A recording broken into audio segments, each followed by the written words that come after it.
Hello, Claire Davis here with the Gospel Reflection. This week's Gospel reading for the second Sunday of Lent is the Transfiguration of Jesus from the Gospel of Mark. Jesus takes some of his close friends away from the busyness of the village and marketplace. He invites them to travel with him as he makes his way up the mountain to pray, to set apart some time to be alone with God the Father. While they are praying, something wonderful and amazing happens. Jesus was transfigured. He was changed. His face shone brightly and his clothes became dazzling white. This was a foretaste of his divine glory. The apostles were in awe, but also a bit confused as to what this meant.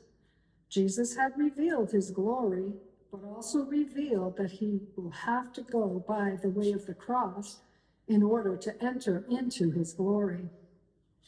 As the Catechism of the Catholic Church states in paragraph 568, Christ's transfiguration aims at strengthening the apostles' faith in anticipation of his passion.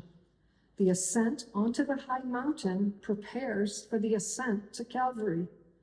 Christ, head of the church, manifests what his body contains and radiates in the sacraments, the hope of glory. Can you imagine being on the mountain with Jesus and witnessing this marvelous sight?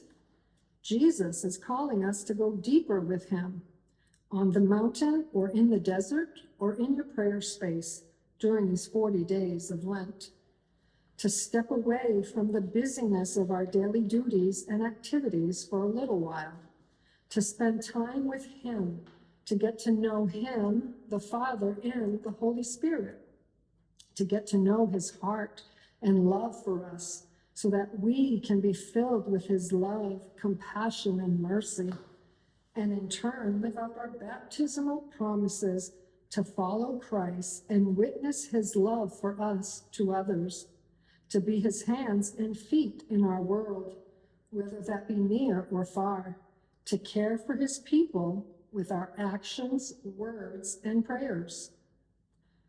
Jesus wants to transform us into a new creation, to give us a heart like his, our heart of stone replaced with a heart of flesh, a heart filled with God's mercy, love, and compassion.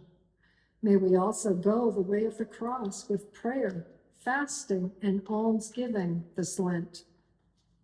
Whether you spend time with him in the early morning, at midday, in the evening, or on a weekend retreat, such as the Acts retreat that the parish offers, you can be transformed into God's new creation, into the person he created you to be. Spending time with Jesus is always for our benefit.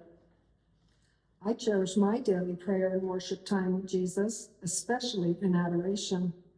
My Acts retreat that I made several years ago only deepened my prayer life and intimate closeness with Jesus. I've learned to rely upon him and trust him in all areas of my life.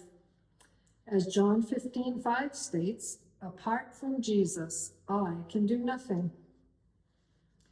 Jesus gives us the desire, ability, and strength to pick up our cross daily, to follow his ways when we ask for his help and direction during our prescribed prayer time and throughout the day.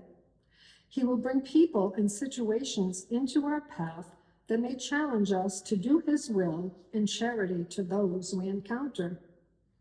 Let your prayer time on the mountain be a time of renewal and transformation. Jesus wants to sit with us and visit us often. He longs to spend time with us, to interact with us, and to watch us grow. The time spent with Jesus also brings peace into our chaotic lives. Will you allow God to transform you this Lent? As Father Raja says, may God bless us in this regard. In the name of the Father, and of the Son, and of the